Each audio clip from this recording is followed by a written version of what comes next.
Good morning, everyone. Okay, as we have started our new chapter, okay, now the second page I'm going to start. देखिए, अभी तक आपने क्या पढ़ा था? जब जैसे ही ग्रिफिन इनविजिबल हुए, इनविजिबल होने के बाद जब उन्होंने अपने आप को लंदन के स्टोर में वार्मथ देने के लिए छुपाया, ठीक है, लेकिन कैसे?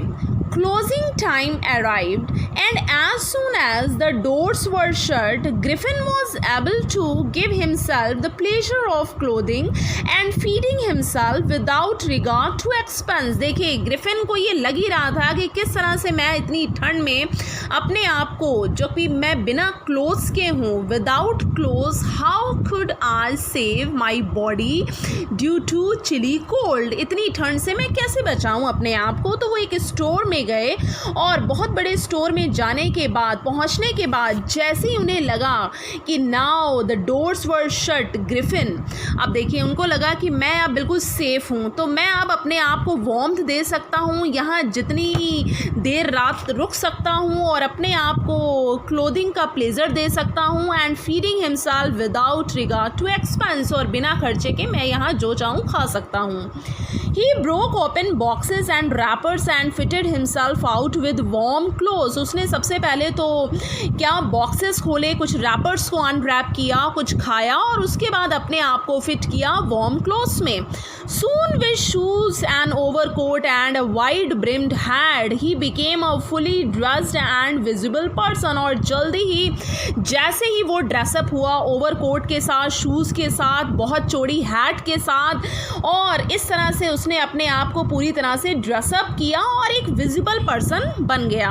इन the kitchen of the restaurant he found cold meat, और जैसे ही वो किचन में गया उसने उस रेस्टोरेंट के किचन में क्या पाया? ठंडे मीट को and coffee. And he followed up the meal with sweets and wine taken from the grocery store. और वो एक ऐसी जगह छुपा हुआ था जो एक ग्रॉसरी स्टोर था, और उस ग्रॉसरी स्टोर में उसने खाने पीने की सभी चीज़ों को आनंद उठाया. उसने स्वीट्स ली, कोल्ड मीट लिया, कॉफ़ी ली और वाइन के साथ उस रात उसने खाना खाया. Finally he settled down to sleep on a pile of quilts. और वो जल्दी ही खाना खाने के बाद उसने अपने आप को बहुत सारे पाइल ऑफ क्विल्ट्स यानी कि रजाइयों के ढेर पर अपने आप को सुला लिया, मतलब वो सो गया. If only Griffin had manage to wake up in good time all might have been well. यदि ग्रिफिन सही समय पर उठ गया होता तो सब कुछ अच्छा ही था, सब कुछ अच्छा ही हो गया होता. लेकिन क्या ग्रिफिन सही समय पर नेक्स्ट मॉर्निंग उठा? Let's begin. As it was, he didn't wake up until the assistants were already arriving next morning. ठीक है ना? He didn't wake up, क्या वो तब तक नहीं उठा था जब तक कि अगली सुबह तक वर्कर्स जो हैं वहाँ पर, असिस्टेंट्स जो हैं वहाँ पर नहीं पहुँच गए. When he saw a couple of them, जैसे ही उसने देखा दो लोगों को वहाँ आते हुए, ओके, उसके बाद देखिए क्या हुआ. Approaching, he panicked and began to run. जैसे ही उसने दो लोगों को आते हुए देखा, वे बहुत ही ज़्यादा दुखी हो गया and began to run, और उसने भागना शुरू किया. They naturally gave chase. In the end, he was able to escape only by quickly taking off his newly found clothes. ठीक है? They naturally gave chase. वो पीछा बिल्कुल करते ही रहे. Naturally gave chase. In the end, आखिर में he was able to escape. वो भागने में सक्षम तो हुआ, only by quickly taking off. वो कब सक्षम हुआ?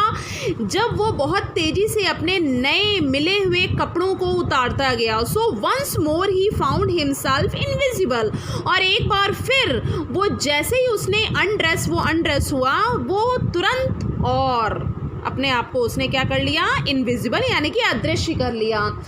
But naked in the chill January air, और सबसे ठंडी जनवरी में, मतलब ठंडी इतनी ज़्यादा थी कि उसमें उसने अपने आप को बिना क्लोज के कैसे रखा होगा.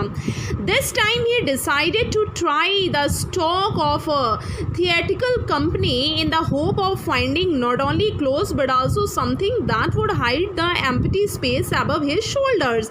और इस समय उसने ये डिसाइड किया क्या, to try the stock of a theatrical company, इस कंपनी में जाने का, इन द होप, इस आशा में, of finding not only clothes, केवल यहाँ मुझे क्लोज ही नहीं मिलेंगे but also something that would hide the empty space above his shoulders, और जो शोल्डर्स के ऊपर जो एम्प्टी स्पेस है, जगह जो खाली है उसकी बॉडी पर, उसको करने के लिए कवर कुछ मुझे मिलेगा. शिवरिंग विद कोल्ड, यानी कि ठंड से कांपते हुए, he hurried to Drury Lane, the centre of the theatre world, उस थिएटर वर्ल्ड के सेंटर में जो ड्रेरी लेन के नाम से जाना जाता था, वहाँ पर वो ठंड से कांपते हुए पहुँचा जल्दी में. ही सून फाउंड अ सुटेबल शॉप, उसने बहुत जल्दी ही एक उचित शॉप ढूंढ ली. ही मेड हिज वे, उसने अपना रास्ता बना लिया. Invisible upstairs and came out later wearing bandages round his forehead, और वो इनविजिबल तो था ही, लेकिन ऊपर जाकर वो जब बाहर आया थोड़ी देर बाद, तो उसने बैंडेजेस बहुत सारे पहने हुए थे, बांधे हुए थे, राउंड हिज फोरहेड, अपने फोरहेड के चारों ओर.